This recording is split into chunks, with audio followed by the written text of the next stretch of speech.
तो ऐसे ही मैंने पूछा कि भाई आप में से बौद्ध कितने बैठे हैं, आप में से कितने बौद्ध हैं, हाथ खड़ा करो। बौद्ध कितने हैं, देखो बहुत सारे हाथ खड़े हो रहे हैं, ऐसे ही हाथ खड़े हुए।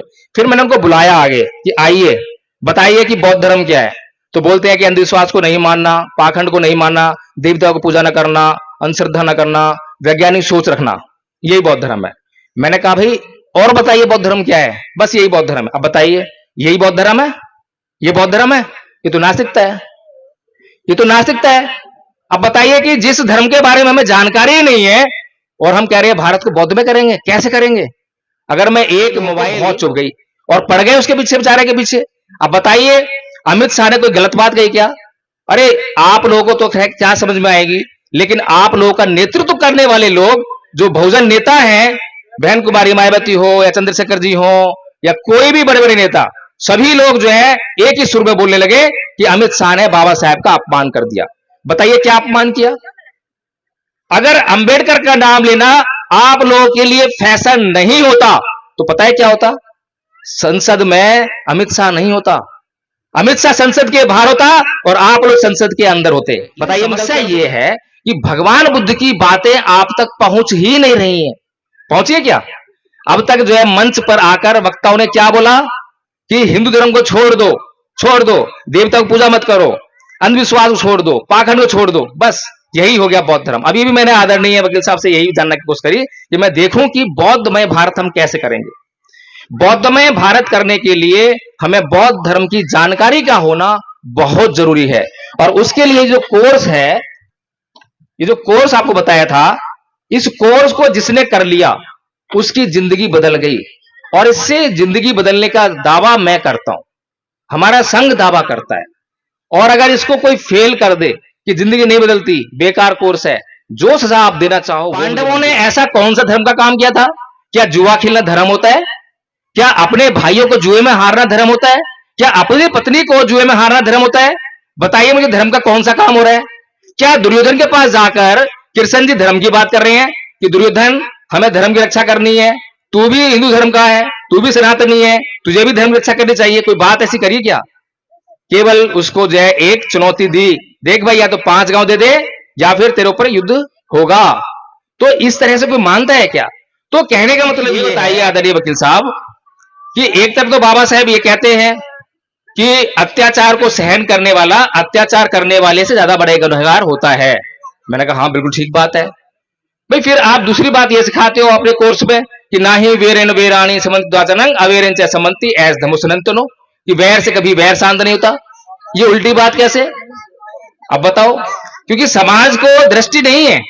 बाबा साहेब की ये वाली बात सुनकर कि अत्याचार करने वाले से ज्यादा बड़ा गुनहगार अत्याचार को सहन करने वाला होता है, इसको सुन सुनकर हमारा समाज क्या करने लगा, हाथ में लाठियां ले ली और सड़कों पर निकल आए।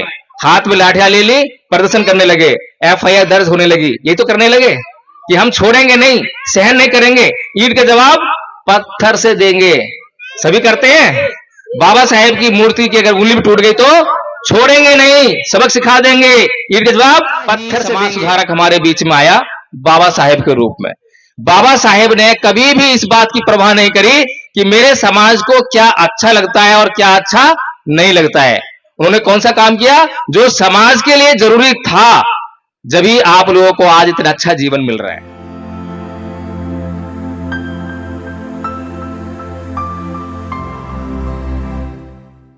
तभी हो सकता है जब हम बौद्धमय बनने के लिए जो हमारे हक अधिकार है, सबसे पहले हमको अपने संविधान को पढ़ना होगा। जो हमारे मौलिक अधिकार हैं, मौलिक अधिकार को जानना होगा। अगर हम मौलिक अधिकार को नहीं जान पा रहे हैं, हम अपने हक अधिकार के लिए नहीं बोल पा रहे हैं। आप थाने में गए, आपको पता ही नहीं हक अधिकार क्या है, आपको पता ही नहीं। भारत के प्रत्येक बच्चे को मौलिक अधिकार पता होना चाहिए।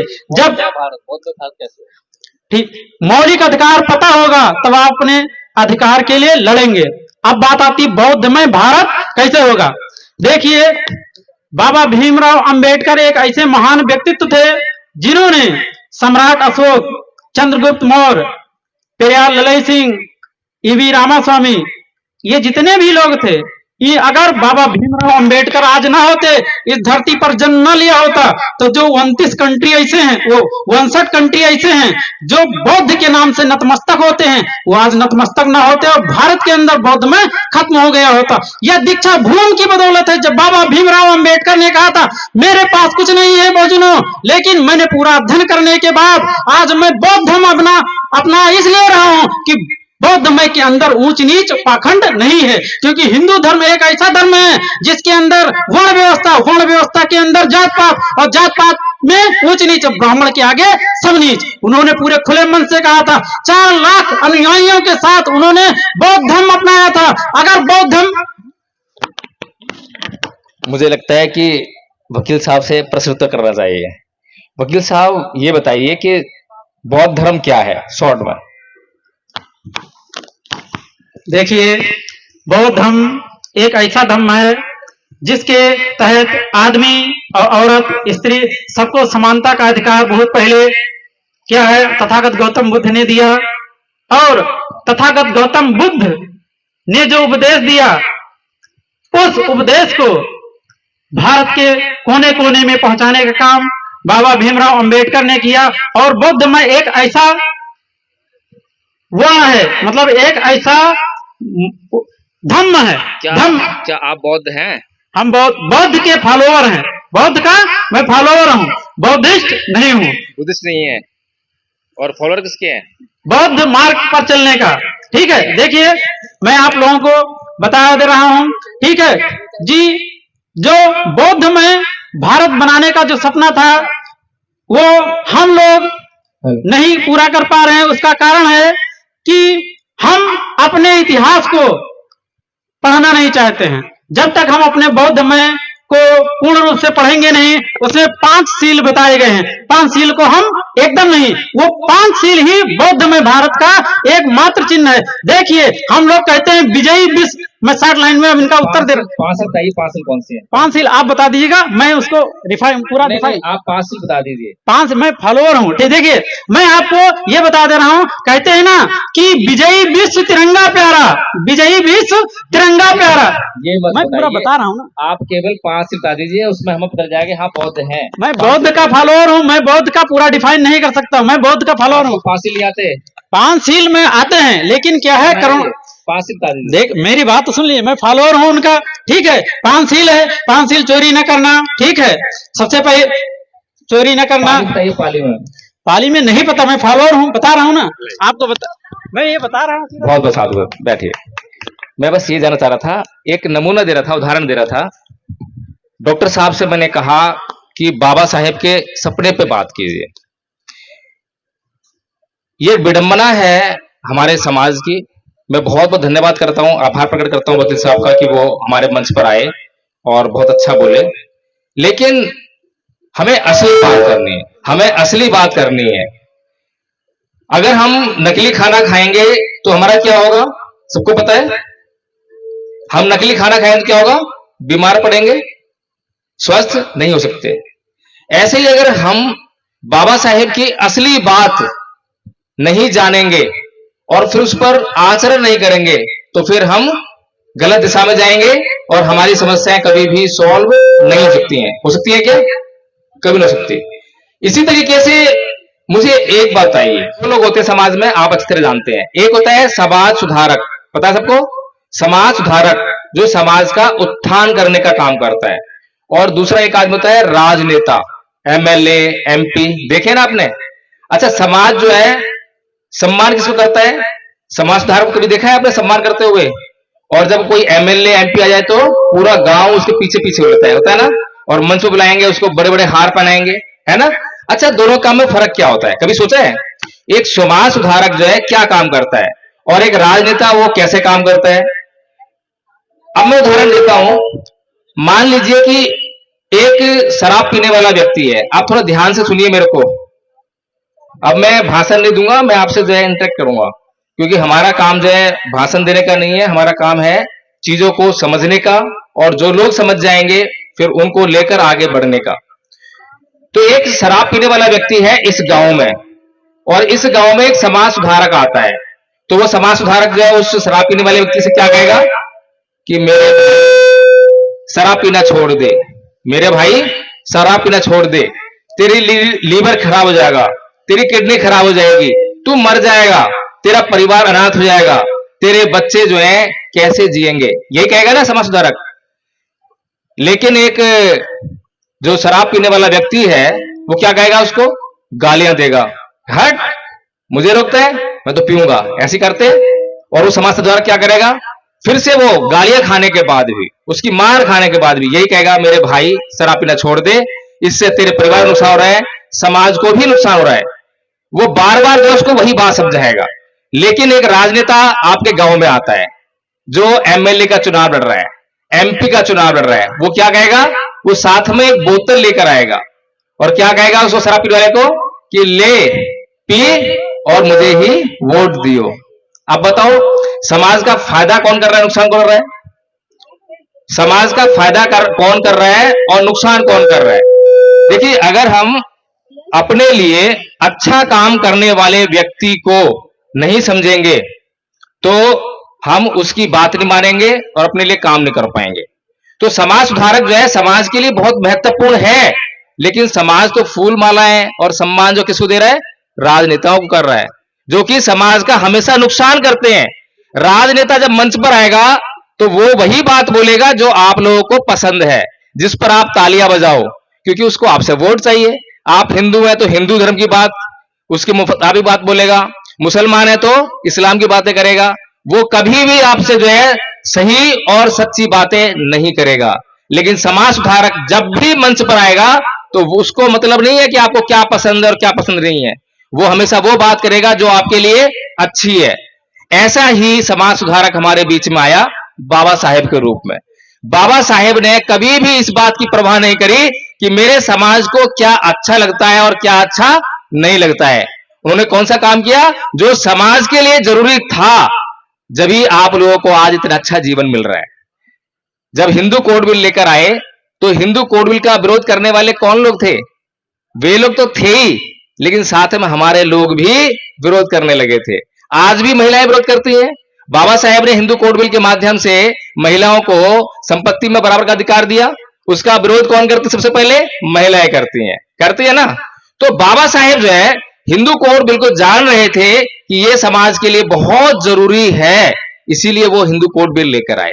इसी तरह से बाबा साहब डॉक्टर भीमराव अंबेडकर ने अभी मैडम बताया कि 13 अक्टूबर 1935 को ये वाला से ये घोषणा की कि मैं हिंदू धर्म में पैदा हुआ, ये मेरे बस की बात नहीं, लेकिन मैं हिंदू मरूंगा नहीं। कि ये बात हमारे समाज को पसंद आई क्या? आज भी पसंद नहीं आती है। आज भी हमारे लोग बोलते हैं कि अरे ये तो बाबा साहब का निजी फैसला था, ऐसे बोलते हैं ना, बाबा साहब की मर्जी, वो हिंदू रहे मुसलमान रहे, पर हम तो नहीं करेंगे, हम तो ये हैं यही रहेंगे। अब बताइए मुझे कि कोई भी आदमी का अगर निजी फैसला हो तो मंच पे आके बात करता है क्या? अगर कोई आदमी मंच के माध्यम से, मैं आपके सामने बात कर रहा हूं, किस लिए कह रहा हूं, अपने लिए कह रहा हूं या आप लोग भी सुने और उस पर आप लोग भी अमल करें, इसलिए कह रहा हूं। तो बाबा साहेब ने मंच पर आकर यह घोषणा की थी कि मैं ये छोड़ रहा हूं। फिर 14 अक्टूबर 1956 को बौद्ध धर्म अपनाया, वो भी समाज को पसंद नहीं था। लेकिन बाबा साहेब हमेशा वो काम कर रहे हैं जिसकी समाज को जरूरत है। अब हमें इसी परिप्रेक्ष्य में अपने आज के नेताओं की भी जांच करनी चाहिए, नहीं करनी चाहिए है कि क्या हमारे बीच जो हमारे नेता बनकर आ रहे हैं, क्या वो हमारे लिए असली काम कर रहे हैं? तो बताइए, आज के जो नेता हैं, किसी ने ये घोषणा की है कि मैं आज बौद्ध धर्म ग्रहण कर रहा हूं? करी है? किसी की हिम्मत नहीं है। बल्कि जब वो चुनाव लड़ते हैं तो जिसके पास जाएंगे उसकी बोली बोलते हैं। मजबूरी है, क्योंकि वोट देने वाले लोग कौन है, वो या तो हिंदू हैं या मुसलमान हैं या सिख हैं, बौद्ध नहीं हैं। अगर ये जो वोट देने वाले लोग हैं, अगर ये बौद्ध बन जाएंगे और अगर वो बौद्धों के वोट से ही एक एमएलए बनेगा, एमपी बनेगा, तो फिर वो एमएलए और एमपी बौद्धों की ही बात करेगा ना बात। अब एक उदाहरण देखिए, अभी राजस्थान में कई घटनाएं घटे, इंद्र मेघवाल की घटना सबको पता है, जितेंद्र मेघवाल की घटना सबको पता है। उसके बाद जो है ये कासगंज में घटना घटी। दुनिया भर के अत्याचार समाज पर हो रहे हैं। अत्याचार होते रहते, किसी को घोड़ी पर नहीं चढ़ने दिया जाता, किसी को कुछ नहीं करने दिया जाता, ऐसा ही है ना, मुझे रखने नहीं दी जाती है। तो ये जो अत्याचार हो रहे हैं, उसके बाद ये जो हमारे नेता हैं चाहे वो चंद्रशेखर रावण जी हो, चाहे बहन कुमारी मायावती हो, चाहे ये जो जितने भी हैं लक्ष्मण यादव हो, जितने भी नेता हैं, ये लोग क्या करते हैं? क्या करते हैं ये लोग? सड़कों का आंदोलन, यही करते हैं। चलो ठीक है, सड़कों पर आंदोलन किया, उसके बाद इनकी मांग क्या होती है कि इस परिवार को नौकरी दो। ऐसे कहते हैं, इस परिवार की हत्या हो गई है एक सदस्य की, इसमें एक नौकरी दो, इसमें नौकरी दो, इसको मुआवजा दो, इतने लाख रुपए दो, यही मांग होती है। अब बताइए कि क्या ये बाबा साहेब का मिशन है? क्या बाबा साहेब का मिशन है? अत्याचार किस पे हुआ बताओ? अत्याचार किस पे हुआ? उस परिवार पर अत्याचार हुआ। भाई इंद्र मेघवाली घटना घटी, जितेंद्र मेघवाली घटना घटी, तो वो अत्याचार किस पे हो रहा था? परिवार पे हुआ या समाज पे हुआ? अत्याचार तो समाज पे हुआ था, और आप मांग रहे हैं परिवार के लिए न्याय। परिवार के लिए तो न्याय हो गया, नौकरी मिल गई तो परिवार का न्याय, मुआवजा मिल गया परिवार का न्याय, लेकिन अत्याचार तो समाज के साथ हुआ है, सामाजिक अत्याचार है ना। लेकिन हमारे जो ये नेता हैं, ये सामाजिक बेईमान नेता हैं। इन्हें मतलब नहीं है समाज से कि समाज का उद्धार हो या ना हो। समाज के उद्धार से क्या लेना देना? इनको तो एमएलए बनना है, इनको तो एमपी बनना है, यही सब सपना है इनका जो है। बाबा साहेब ने क्या करा? बाबा साहेब के ऊपर भी अत्याचार हो रहे थे। बचपन में स्कूल में क्लास के भीतर बैठ कर नहीं पढ़ने दिया उनको, पानी से टंकी से पानी नहीं पीने दिया, चपरासी ने फाइल जो है फेंक के दी, टेबल पर रखे नहीं दी, गाड़ी वाले ने उनको गाड़ी में नहीं बैठने दिया, नाई ने उनके बाल नहीं काटे। बचपन से लेकर अत्याचार हो रहे थे, विदेशों से बड़ी बड़ी डिग्रियां लेकर आ गए, तब भी अत्याचार बंद नहीं हुए। बड़ोदरा में रहने के लिए पूरे शहर में जगह नहीं मिली। बाबा साहेब ने क्या करा? जब बाबा साहेब कानून मंत्री बन गए तो क्या किसी से बदला लेने गए? क्या उन्होंने लोगों से कहा कि चलो सड़कों पर आंदोलन करेंगे? कहा क्या? कभी पत्थर हाथ में उठाया? नहीं उठाया। हमारे किसी महापुरुष ने अपने हाथ में पत्थर नहीं उठाया। बुद्ध, रैदास, कबीर, ज्योतिबा फूले, बता दो मुझे अगर किसी ने अपने हाथ में पत्थर उठाया हो तो। लेकिन क्रांति कैसे की? क्रांति की बिल्कुल आमूल चूल क्रांति। तो बाबा साहेब क्या कर रहे हैं? बाबा साहेब के ऊपर भी अत्याचार हो रहे हैं, चुप तो नहीं बैठते हो जाए, चुप तो नहीं बैठते ना। हमारे संघ में एक आचार्य ने प्रश्न किया कि भाई ये बताइए आदरणीय वकील साहब कि एक तरफ तो बाबा साहेब ये कहते हैं कि अत्याचार को सहन करने वाला अत्याचार करने वाले से ज्यादा बड़ा गुनहगार होता है। मैंने कहा हाँ बिल्कुल ठीक बात है। भाई फिर आप दूसरी बात ये सिखाते हो अपने कोर्स में कि ना ही वेरेन वेराणी समन्त अवेरन च समन्ति एस धमुसनंतनो, कि वैर से कभी वैर शांत नहीं होता। ये उल्टी बात कैसे? अब बताओ। क्योंकि समाज को दृष्टि नहीं है, समाज को दृष्टि नहीं है। भगवान बुद्ध आर्य अष्टांगिक मार्ग की बात करते हैं। मैंने वकील साहब से ये इसीलिए जांच करने के लिए पूछा था कि हम भारत को बौद्ध में कैसे करेंगे। बिना बौद्ध धर्म की जानकारी हुए जब बौद्ध धर्म को कैसे फैला सकते हैं? झंडा हाथ में उठा लिया, बौद्ध धर्म चला लिया, बौद्ध में भारत कभी नहीं होगा, कभी हो ही नहीं सकता, गारंटी है। इसीलिए हमें जो है इन बातों को करना पड़ेगा। तो जो भगवान बुद्ध कह रहे हैं और जो बाबा साहेब कह रहे हैं, दोनों बातों में कोई फर्क नहीं है। बाबा साहेब की ये वाली बात सुनकर कि अत्याचार करने वाले से ज्यादा बड़ा गुनहगार अत्याचार को सहन करने वाला होता है, इसको सुन सुनकर हमारा समाज क्या करने लगा? हाथ में लाठियां ले ली और सड़कों पर निकल आए। हाथ में लाठियां ले ली, प्रदर्शन करने लगे, एफआईआर दर्ज होने लगी। यही तो करने लगे कि हम छोड़ेंगे नहीं, सहन नहीं करेंगे, ईंट का जवाब पत्थर से देंगे। सभी करते हैं। बाबा साहेब की मूर्ति की अगर उंगली भी टूट गई तो छोड़ेंगे नहीं, सबक सिखा देंगे, ईंट का जवाब पत्थर से देंगे। अब मुझे ये बताइए कि बाबा साहेब ने कब ईंट का जवाब पत्थर से दिया? दिया क्या? क्या वो शांत हो गए? क्या अपनी ही बात के खिलाफ चले गए? क्या वो जुल्म को सहन कर गए? नहीं।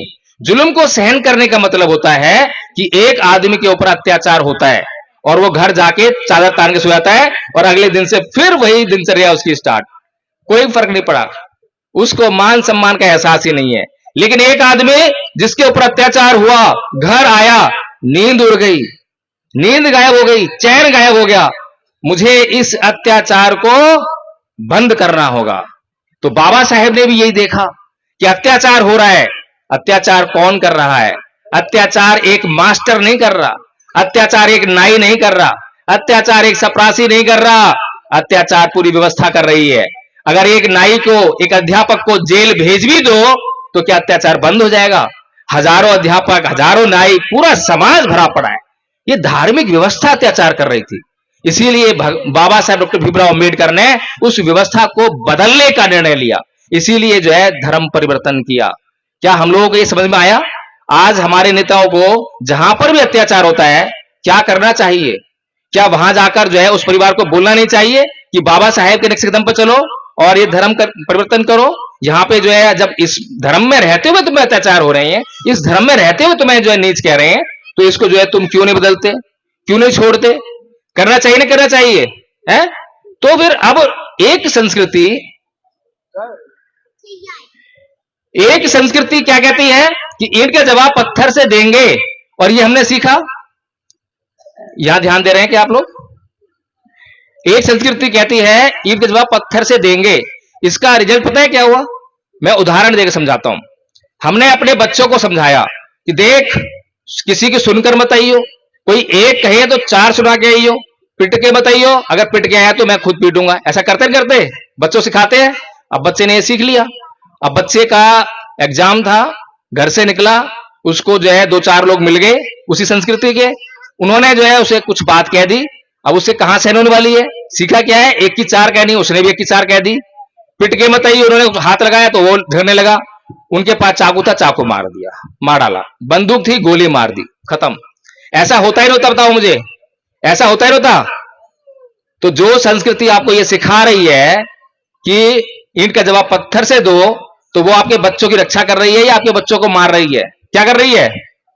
और अगर भगवान बुद्ध की जो बात है, ना ही वेरेन वेराणी समंति दुदाचनंग अवेरन च समंति ऐस धमो सनंतनो, कि वैर से कभी वैर शांत नहीं होता। अगर हमने अपने बच्चों को ये सिखाया होता कि बेटा देख, कभी भी बैर से बैर शांत नहीं होता, अगर तेरे को कोई कुछ बोले तो शांत रहियो, पलट के जवाब मत दियो, बल्कि उनसे कारण पूछियो कि अंकल जी जरूर मुझसे कोई गलती हुई है, बताइए मुझसे क्या गलती हुई है। हो सकता है कि मेरी गलती होने पर ही उसने कुछ कहा हो, बिना बात कुछ कहता नहीं है। अगर ये बातें हमने अपने बच्चे को सिखाई होती तो क्या हमारे बच्चे की हत्या होती? बताइए मुझे। तो एक संस्कृति वो है जो हमारे बच्चों की हत्या कर रही है, हमारे जीवन पे लगातार संकट पैदा कर रही है, और दूसरी संस्कृति वो है जो हर पल हमारी रक्षा कर रही है। एक तरफ ब्राह्मण संस्कृति है, एक तरफ बौद्ध संस्कृति है। बाबा साहब डॉक्टर भीमराव अंबेडकर इस समाज को बौद्ध संस्कृति की तरफ जाने की बात करते हैं। क्या जा रहा है समाज? बताइए मुझे, संकट का काम कौन कर रहा है? लोग कहते हैं कि संविधान की रक्षा कर लो, संविधान बचा लो, संविधान में आरक्षण बचा लो, संविधान से तुम्हें रक्षा होगी। कैसे रक्षा होगी संविधान से? बताइए मुझे। मैं लगातार कहता हूं कि संविधान और संविधान के बनाए हुए कानून केवल इंस्टेंट रिलीफ देते हैं, पेन किलर हैं। समझते हैं पेन किलर क्या होता है? पेन किलर होता है कि आपको शरीर में कहीं दर्द हुआ तो आपने गोली खा ली दर्द की, और वो दर्द जो है दूर हो गया। लेकिन फिर दर्द हुआ, फिर गोली खा ली, फिर आप काम पे चल दिए। ऐसे ही लगातार आप बहुत दिनों तक गोली खाते रहे और काम पे चलते रहे, और एक दिन फिर आप जो है सहन नहीं हुआ, डॉक्टर पास जाते हो, और डॉक्टर फिर जांच करता है, जांच करके कहता है कि भाई बहुत देर कर दी आने में, अब तो ये बीमारी लाइलाज हो गई है, अब कोई इलाज नहीं है। कैसे हुई? पहले ही दिन, जिस दिन पेन किलर खाई थी, उसी दिन अगर डॉक्टर पास पहुंच गए होते और जांच करवाई होती तो लाइलाज नहीं बनती। इसी तरह से हमारे समाज के लोग भी इस संविधान और SC ST एक्ट का जो काम जो ले रहे हैं, उसको काम में लगातार उसको काम में ले जा रहे हैं। SC ST एक्ट, जरा सी किसी ने कुछ बात कह दी, चलो FIR दर्ज, चलो भीमारियों पास, चलो करो आंदोलन। यही हो रहा है। अब ठाकुर जी ने हमें जो है कुछ कह दिया, कोई गाली दे दी, जाति सूचक शब्द कह दिया, पहुंच गए हम थाने, करा आंदोलन, करवा दिया FIR दर्ज और भेज दिया ठाकुर साहब को जेल के भीतर। उसके बाद क्या होगा? ठाकुर साहब जो है 4 साल बाद, 5 साल बाद, 10 साल बाद बाहर तो आएंगे ही। क्या लेकर आएंगे आपके लिए? बताइए मुझे। उपहार लेकर आएंगे, लड्डू लेकर आएंगे, बर्फी लेकर आएंगे? नहीं, तो क्या लेकर आएंगे? दुश्मनी है, दुश्मनी लेकर आएंगे, जाहिर सी बात है। तो बाबा साहेब इस बात को अच्छी तरह जानते हैं। बाबा साहेब जानते हैं कि 1950 में संविधान लागू कर दिया है, और 1950 में संविधान लागू कर दिया, उसमें सारे अधिकार दे दिए, अधिकार सुरक्षित हो गए हैं। लेकिन बाबा साहेब जानते हैं कि ये संविधान जो मैंने लागू तो करवा दिया है, लेकिन ये मेरे लोगों की रक्षा अंततः नहीं कर पाएगा। ये परमानेंट रिलीफ नहीं है, ये इंस्टेंट रिलीफ है। अगर ठाकुर साहब बाज नहीं आ रहे हैं तो फॉर द टाइम बिंग, जब तक के लिए तो ठीक है, लेकिन ठाकुर साहब को सुधारना पड़ेगा। ठाकुर साहब का इलाज करना पड़ेगा। और इलाज कौन करता है? इलाज भगवान बुद्ध करते हैं। देखिए, अंगुलीमाल डाकू को भगवान बुद्ध ने मारा या सुधारा? बताइए, सुधारा ना। अंगुलीमाल डाकू कितना खतरनाक था? बहुत खतरनाक था। जंगल में कोई प्रवेश नहीं कर सकता और भगवान बुद्ध निहत्ते गए। दूसरी संस्कृति भी उदाहरण है।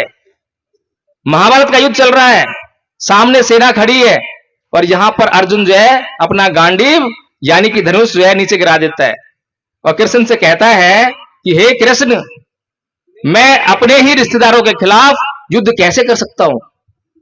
इन्होंने मुझे अपनी गोद में खिलाया है, ये मेरे नाते रिश्तेदार हैं। और अर्जुन कृष्ण क्या बोल रहे हैं कि अर्जुन उठा गांडीव, मार इनको, इन्होंने अधर्म किया है, धर्म की रक्षा करनी है। धर्म की रक्षा करनी है, कैसे करनी है? हिंसा करके, मार के।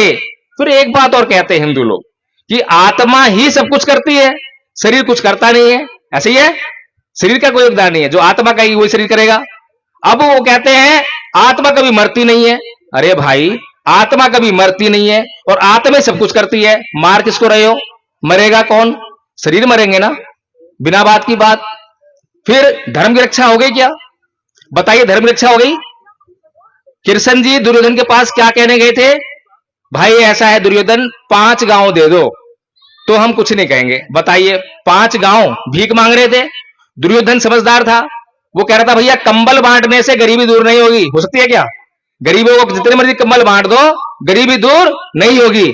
अगर इनको 5 गांव दे दिए तो फिर ये जो है अपनी फिर सेना इकट्ठी करेंगे, फिर पूरा राज्य मांगेंगे। ये तो सीधी सी बात है। फिर 5 गांवों की बात थी। अरे तुम द्वारकाधीश हो और तुम तीनों लोगों के स्वामी हो, कितनी पृथ्वी तुम्हारे पास है, तुम ही 10-15 गांव दे देते, काहे को इतना युद्ध करा दिया? ये धर्म युद्ध था, ये धर्म का युद्ध था। फिर पांडवों ने ऐसा कौन सा धर्म का काम किया था? क्या जुआ खेलना धर्म होता है? क्या अपने भाइयों को जुए में हारना धर्म होता है? क्या अपनी पत्नी को जुए में हारना धर्म होता है? बताइए मुझे, धर्म का कौन सा काम हो रहा है? क्या दुर्योधन के पास जाकर कृष्ण जी धर्म की बात कर रहे हैं कि दुर्योधन हमें धर्म की रक्षा करनी है, तू भी हिंदू धर्म का है, तू भी सनातनी है, तुझे भी धर्म की रक्षा करनी चाहिए? कोई बात ऐसी करिए क्या? केवल उसको जो है एक चुनौती दी, देख भाई या तो 5 गांव दे दे या फिर तेरे ऊपर युद्ध होगा। तो इस तरह से कोई मानता है क्या? तो कहने का मतलब यह है कि भगवान बुद्ध जो है किसी भी अपराधी को, अपराधी तो बोलते हैं लेकिन वो क्या बोलते हैं? ये बीमार है। एक चोर चोरी तो करता है, अपराधी तो है, अपराधी होने के साथ साथ वो बीमार भी है और बीमार का इलाज होता है। हर एक अपराधी का इलाज होता है, क्योंकि अपराध कहां से हो रहा है? अपराध यहां से हो रहा है। अभी आचार्यों ने आपको सुनाया, मनोपबंगमा धम्मा मनोसेठा मनोमया मनसा च पदुठेन भासती वा करोती वा तो नंग दुख मनोवेती चक्कंग वह तो पतंग। बताया अभी, मन ही सभी प्रवृत्तियों का अगुवा है, सभी बातें मन से ही उत्पन्न हो रही हैं। अरे भाई, अगर सभी काम होने से पहले मन में आते हैं तो इस मन की दिशा को सुधार दो तो कर्म की दिशा सुधर जाएगी। ये भगवान बुद्ध की जो बातें हैं, इसमें कहीं कोई पूजा पाठ है, कहीं कोई धूप बत्ती है, कोई अगरबत्ती है? यहां भी हमने कोई धूप बत्ती को अगरबत्ती लगाई है? लगाई है क्या? कोई कर्म कांड नहीं है। सीधे सीधे बात कर रहे हैं और फायदे की बात कर रहे हैं। और भगवान बुद्ध के धर्म को मानने से, उसका आचरण करने से अगर फायदा होता हो तो आप उसको चाहे कुछ भी करो मानते हुए आओगे, दौड़ दौड़ कर मानोगे, और अगर नुकसान होता हो तो कभी नहीं मानोगे। लेकिन समस्या यह है कि भगवान बुद्ध की बातें आप तक पहुंच ही नहीं रही हैं। पहुंची है क्या? अब तक जो है मंच पर आकर वक्ताओं ने क्या बोला कि हिंदू धर्म को छोड़ दो, छोड़ दो, देवता को पूजा मत करो, अंधविश्वास को छोड़ दो, पाखंड को छोड़ दो, बस यही हो गया बौद्ध धर्म। अभी भी मैंने आदरणीय वकील साहब से यही जानने की कोशिश करी कि मैं देखूं कि बौद्धमय भारत हम कैसे करेंगे। बौद्धमय भारत करने के लिए हमें बौद्ध धर्म की जानकारी का होना बहुत जरूरी है। और उसके लिए जो कोर्स है, ये जो कोर्स आपको बताया था, इस कोर्स को जिसने कर लिया उसकी जिंदगी बदल गई। और इससे जिंदगी बदलने का दावा मैं करता हूं, हमारा संघ दावा करता है। और अगर इसको कोई फेल कर दे कि जिंदगी नहीं बदलती, बेकार कोर्स है, जो सजा आप देना चाहो वो मुझे मंजूर होगी।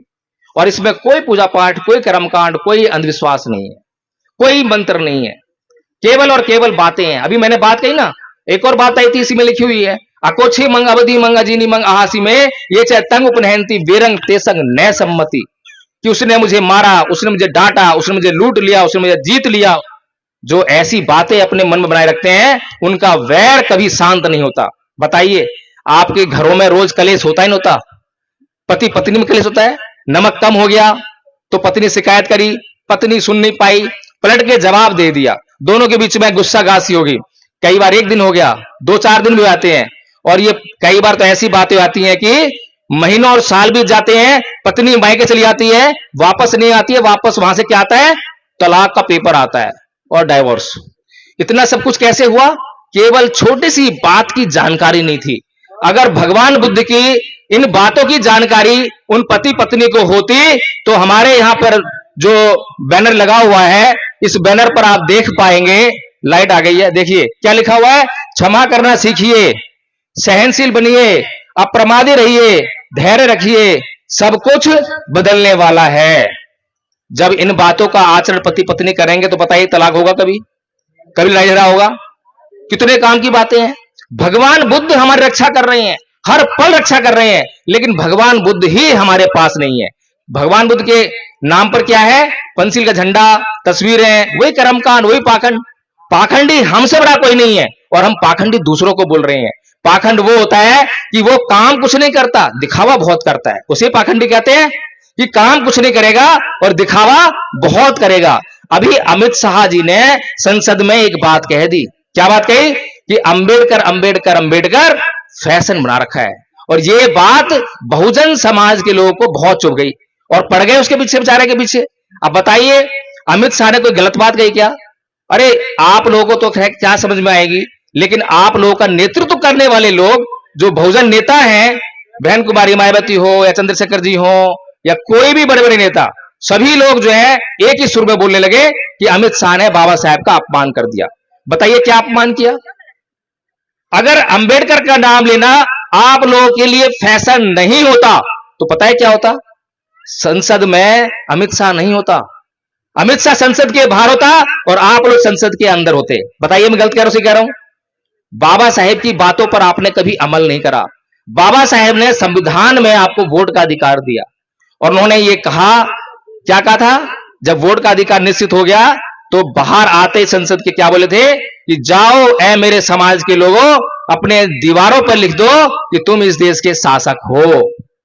कहा था ना? अब बाबा साहेब को पागल तो है नहीं, दुनिया के सबसे बड़े पढ़े लिखे व्यक्ति, the symbol of knowledge, the sun, the greatest Indian, इतनी अच्छी अच्छी उपाधियां बाबा साहेब को मिली हैं, पागल तो नहीं है। और ऐसी बात कह दे, और वो भी किस समाज के लिए कह रहे हैं? जो समाज, अगर उनके समाज की बात करें तो कुछ ही लोग होंगे। क्या सत्ता में आ सकते हैं? वो महार समाज आ सकता है, चमारा आ सकता है, वाल्मीकि आ सकता है, कोई भी एक समाज जो है सत्ता में नहीं आ सकता। और बाबा साहब कह रहे हैं कि जाओ अपने दीवारों पे लिख दो कि तुम इसके शासक हो। ऐसी उल्टी बात, क्योंकि हमने बातों को समझा नहीं। बाबा साहेब ने संविधान में लिखा SC, ST, OBC, उसमें चमार, धानक, वाल्मीकि, रैगर, ये नहीं लिखा। क्या लिखा? SC, ST, OBC।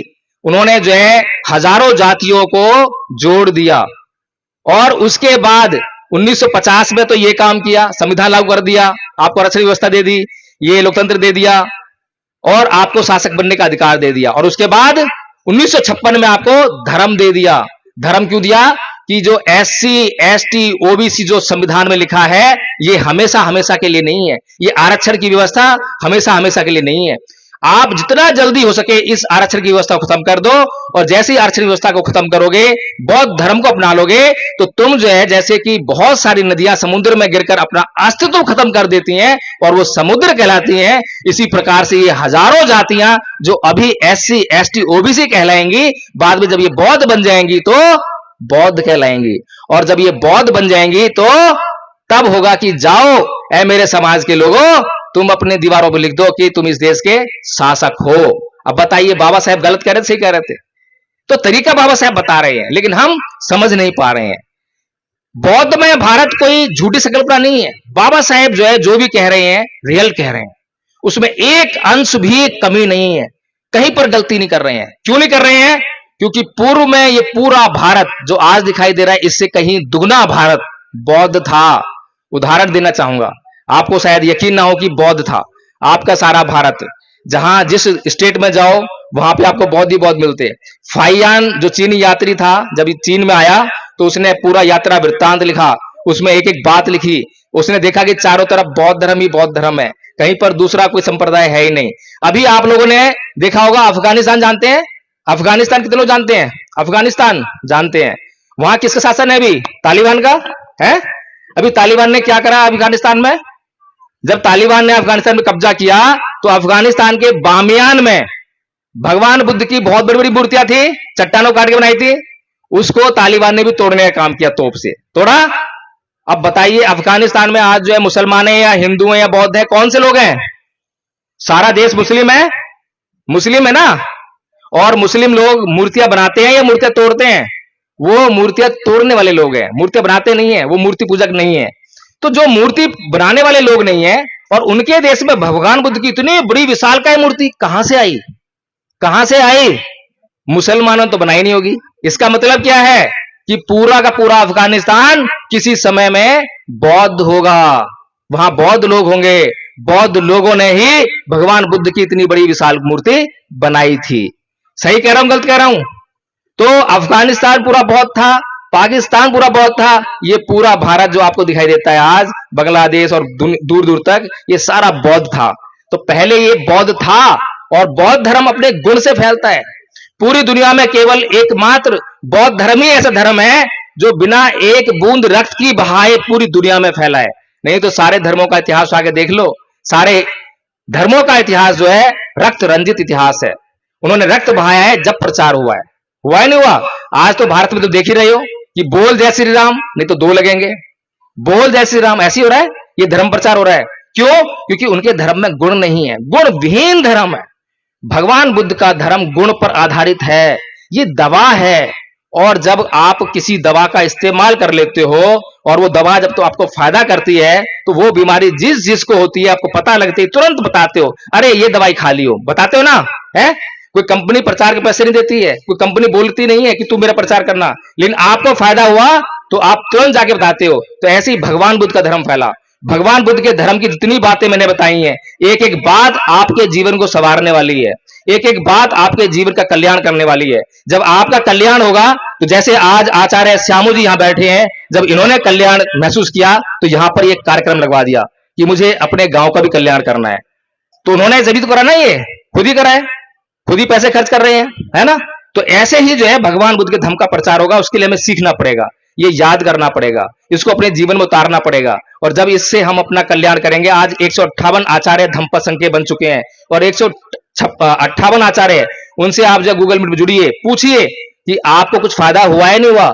और मैं अपने आचार्यों से एक बात बोलता हूं कि आप जो है मंच पर आकर ये बताइए कि आपको क्या फायदा हुआ, और झूठ बिल्कुल मत बोलना। आपको फायदा ना हुआ हो तो मंच पे खड़े होकर आप साफ बोल देना कि धम्म संघ से जुड़कर मेरे को एक भी फायदा नहीं हुआ, बेकार है, बोल देना। मैं झूठ बोलने के लिए कभी नहीं कहता, बढ़ चढ़कर बोलने के लिए कभी नहीं कहता। जितना फायदा हुआ है उतना बताइए, उतना ही आपको मिलेगा। तो यहां पर जो धम्म संघ जो काम कर रहा है कि भारत को बौद्ध में कैसे करेंगे, मैंने बहुत जगह जाकर सर्वे किया, जैसे आज भी थोड़ा सा सर्वे करने का प्रयास किया कि कैसे करें। तो मैंने लोगों से पूछा, ऐसे आप बैठे हो, ऐसे मैंने पूछा कि भाई आप में से बौद्ध कितने बैठे हैं? आप में से कितने बौद्ध हैं? हाथ खड़ा करो, बौद्ध कितने हैं? देखो बहुत सारे हाथ खड़े हो रहे हैं, ऐसे ही हाथ खड़े हुए। फिर मैंने उनको बुलाया आगे कि आइए बताइए कि बौद्ध धर्म क्या है। तो बोलते हैं कि अंधविश्वास को नहीं मानना, पाखंड को नहीं मानना, देवता को पूजा न करना, अंधश्रद्धा न करना, वैज्ञानिक सोच रखना, यही बौद्ध धर्म है। मैंने कहा भाई और बताइए बौद्ध धर्म क्या है? बस यही बौद्ध धर्म है। अब बताइए, यही बौद्ध धर्म है? ये बौद्ध धर्म है? ये तो नास्तिकता है, ये तो नास्तिकता है। अब बताइए कि जिस धर्म के बारे में हमें जानकारी ही नहीं है और हम कह रहे हैं भारत को बौद्ध में करेंगे, कैसे करेंगे? अगर मैं एक मोबाइल आपको दे दूं कि लो और जाके इसको बेचाओ, बेचाओगे? बेचाओगे क्या? और अगर इस मोबाइल की मैं आपको सारी जानकारी दे दूं, आपको पूरी ट्रेनिंग करा दूं कि इसमें क्या क्या खासियत है, और आपको 10 मोबाइल दे दूं, तो फिर जाओगे और बेचाओगे? बेचाओगे ना? ये ट्रेनिंग पे डिपेंड करता है। तो फिर अगर भारत को बौद्ध में करना है, तो जितने भी हम लोग यहां बैठे हैं, अगर वास्तव में हम बाबा साहेब के सपनों का भारत चाहते हैं और बाबा साहेब के मिशन को इस देश में लागू करना चाहते हैं, तो हमें इस भारत को बौद्धमय करने के लिए ये कोर्स करना होगा। और ये कोर्स मेरी कोई जिद नहीं है, ये मेरी जिद नहीं है। आप आइए और आप बताइए कि ये कोर्स कम है तो ज्यादा करिए, ज्यादा है तो कम कीजिए। आप भी उसके उतने ही हकदार हैं। यहां मेरा कोई फैसला नहीं होता है, संघ में प्रस्ताव आता है और संघ में निर्णय होता है और वही निर्णय को माना जाता है, किसी भी एक आदमी की चलती नहीं है। तो एक बात और बताइए कि आप में से कितने लोग जो हैं बाबा साहेब को सच्चे दिल से मानते हैं? हाथ खड़ा कीजिए, सच्चे दिल से मानने वाले, बाबा साहेब को सच्चे दिल से मानते हैं।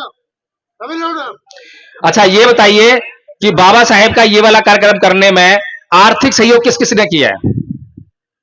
अरे ये क्या, ये तो आचार्य सामू जी ने ही फिर कराया, सारा भार इनके ऊपर ही। यही बाबा साहेब का मिशन है क्या? बाबा साहेब का मिशन यही है? बाबा साहेब ने केवल एक ही आदमी के लिए 4 बच्चे कुर्बान कर दिए, इसीलिए? ये बताइए हमारी गलती है या नहीं है? गलती है या नहीं है? अगर मैंने कहा था अभी, अगर 1 करोड़ रुपया इकट्ठा करना हो और हमारे समाज में 1 करोड़ लोग हों तो 1-1 रुपया देंगे तो किसी की जेब पे वजन नहीं पड़ेगा, किसी के घर की हालत बिगड़ेगी नहीं, और कितना बड़ा काम हो जाएगा। 1 करोड़ रुपए सब कितना काम कर सकते हैं। ऐसे ये प्रोग्राम अगर हुआ है और अगर आप लोग जो है छोटा छोटा अपना सहयोग करते तो ये कार्यक्रम जो है श्यामू जी पता नहीं कितने कार्यक्रम लगवा देंगे यहाँ पर। इसके बाद भी करना है ना कार्यक्रम, करना है? अच्छा लग रहा है कार्यक्रम है?